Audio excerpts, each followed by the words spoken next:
Nous avons cueilli avec un très grand intérêt cette initiative de master entre l'Université de Florence et de Rabat. Donc ce master BIM et Facility Management. Donc nous avons avec nous Youssef El Ghanali, qui est le coordinateur de ce master.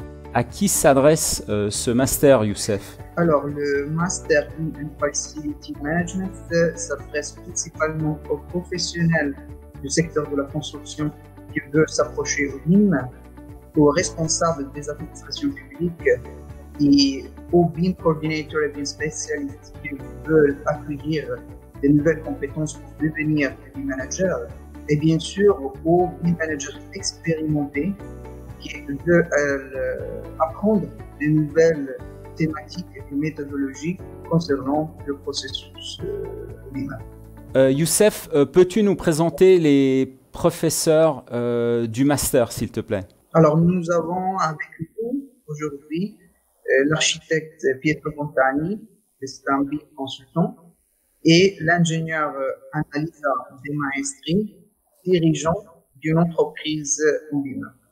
Quelles seront les compétences développées en priorité dans ce parcours de formation? Alors, la formation est une formation spécialisée qui vise au fait à former des professionnels d'architecture, d'ingénierie et de la construction pour qu'au fait, ils puissent gérer l'information, chose qui est vraiment primordiale, et d'opérer dans le cadre d'un processus BIM complet, ce qui signifie de pouvoir affronter les différentes phases d'un cycle de vie d'un bâtiment ou d'une infrastructure dans toutes ces phases, sans exception. Moi, je m'occupe en plus dans cette formation de la partie qui concerne le Facility Management, mais pas seulement. Je vais m'occuper également de la contractualisation parce que l'idée, c'est qu'au fait, on porte un professionnel qui travaille en BIM et qui vient dans ces masters à comprendre comment marche l'environnement contractuel, comment est-ce qu'il s'y intègre à l'intérieur, comment est-ce qu'il se relationne avec les autres, et également comment est-ce qu'on fait pour faire de ce processus qui est très utilisé aujourd'hui en conception, en réalisation, un processus complet qui arrive jusqu'au facility management. Comment est-ce qu'on construit cette relation et ces ponts entre, du coup, les phases de conception et réalisation avec toute la gestion de vie d'un bâtiment? Quels sont les avantages et les risques de l'application de la méthodologie BIM dans le secteur de la construction? Beaucoup de sujets qui sont autour d'un procédé BIM. Et pour tous ces sujets, le grand avantage commun, c'est de pouvoir collaborer sur un modèle partagé qui, pendant qu'on développe les projets, devient une base de données qui peut être utilisée pour des différents objectifs. Comme ça, les modèles permettent de travailler mieux et de prévenir beaucoup d'erreurs depuis les premiers pas de la conception jusqu'à la construction, à la gestion du facility. Et on peut aussi imaginer un correct traitement des déchets après une démolition.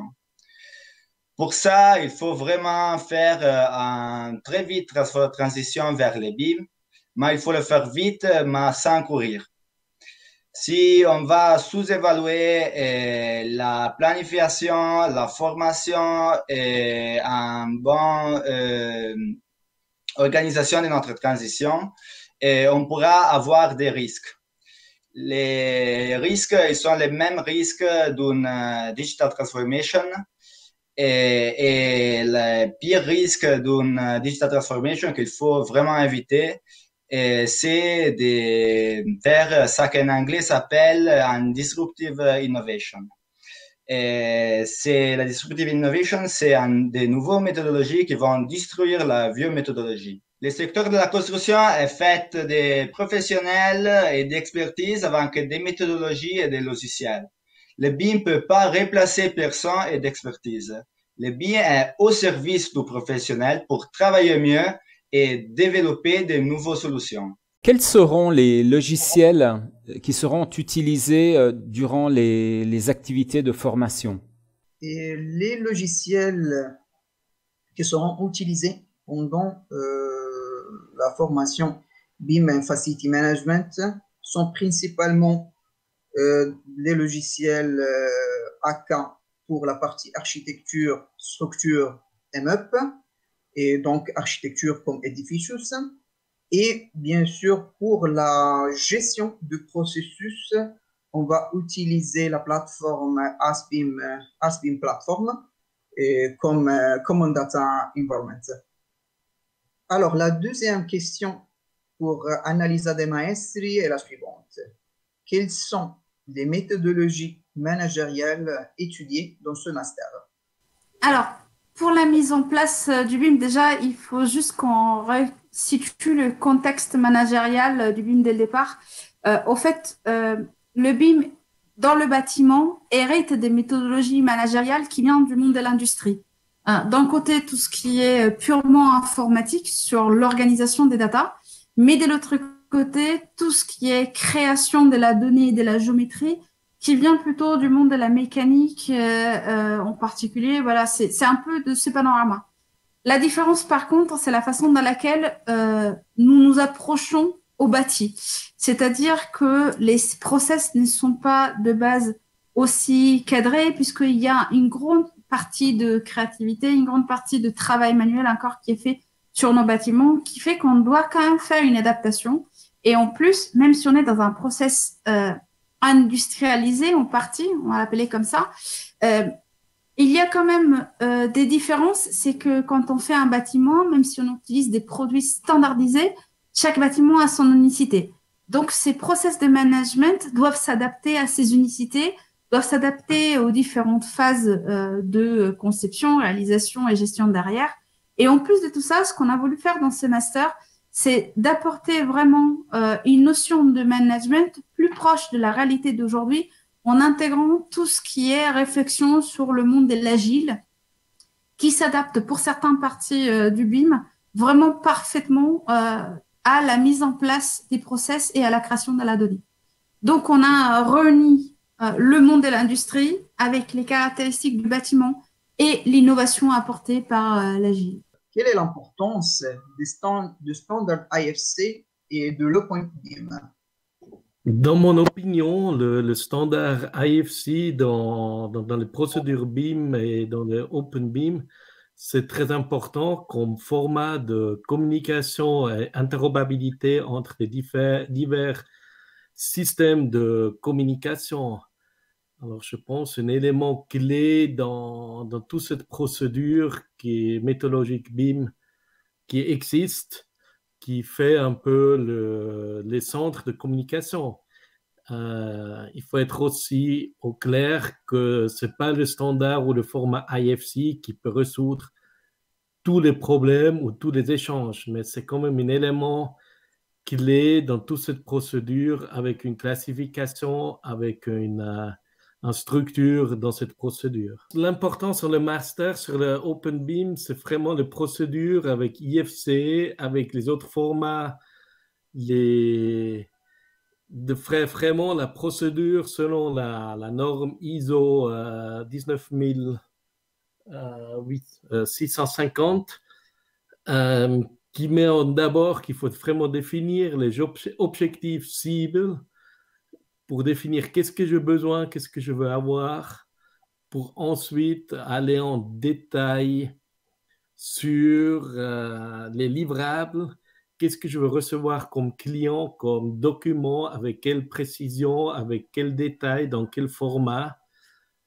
et ensuite définir les procédures, comment on atteint les use cases ou les IDM, qui définit après vraiment de quelle manière on va collaborer dans le processus BIM.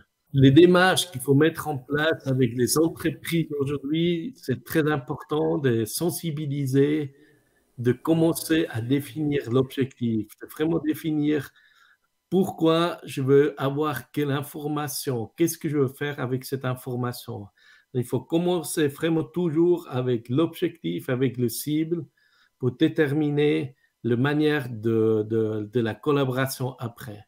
C'est vraiment l'essentiel dans toute la procédure BIM et surtout dans le OpenBIM de cette définition de dire qu'est-ce que j'ai besoin, pourquoi j'ai besoin et de quelle précision et de quel format je vais recevoir ça. Ça, c'est au début de toute cette procédure. Il ne faut pas seulement dire je fais BIM, il faut définir pourquoi et qu'est-ce que je veux faire. Alors, la troisième question pour Mr. Georg Meyer est la suivante. Quels sont les documents sur lesquels on se doit focaliser pour mettre en place la procédure dont vous avez parlé? Les premiers documents à mettre en place, c'est le document de PIR, c'est en principe le document de l'exigence d'information du projet qu'il faut mettre en place, dans lequel on décrit quels sont vraiment mes besoins, mes objectifs que je veux atteindre avec ce projet. Ça peut être des objectifs liés à l'entreprise, à l'exploitation, mais aussi à la construction, la conception du bâtiment ou de l'infrastructure. Avec ces documents, il y a aussi la définition des livrables. Quels sont les livrables que j'ai besoin avec ces objectifs? Et sur cette base-là, c'est après les entreprises qui vont répondre avec une BEP, un cahier de charges, de quelle manière ils vont atteindre ces objectifs avec les cas d'usage, comme ils veulent travailler ensemble pour répondre à ces objectifs. C'est un principe, le démarche qu'il faut mettre. Alors d'abord, il y a vraiment la PIR, la Project Information Requirement, qui définit mes besoins. Les processus que l'on traite dans le master s'appliquent à quel type de construction? En devant analyser le panorama du construit, du bâti et de la construction, on le sait très bien que dans certains pays, aujourd'hui, le patrimoine construit est nettement supérieur au patrimoine à construire. Du coup, on n'a pas fait l'impasse sur ce master de s'intéresser aux bâtiments existants et aux nouveaux bâtiments. Et c'est pour ça, au fait, qu'à l'intérieur des processus qu'on verra, il y en aura aussi qui seront traités spécifiquement et qui traiteront spécifiquement de tout ce qui est la prise des données avec Scan. Parce que l'erreur qu'on fait au départ, c'est de se dire que puisque c'est l'usage qui détermine à la fin la façon dans laquelle on met en place un bâtiment, bah, du coup, les méthodes sont exactement les mêmes. Technologiquement, elles le sont. Mais on doit en ajouter certaines, d'où la prise d'information. Et surtout, ce qui change énormément, c'est les workflows qui permettent la création de ces données. C'est là le changement. Ces changements, ils doivent être traités.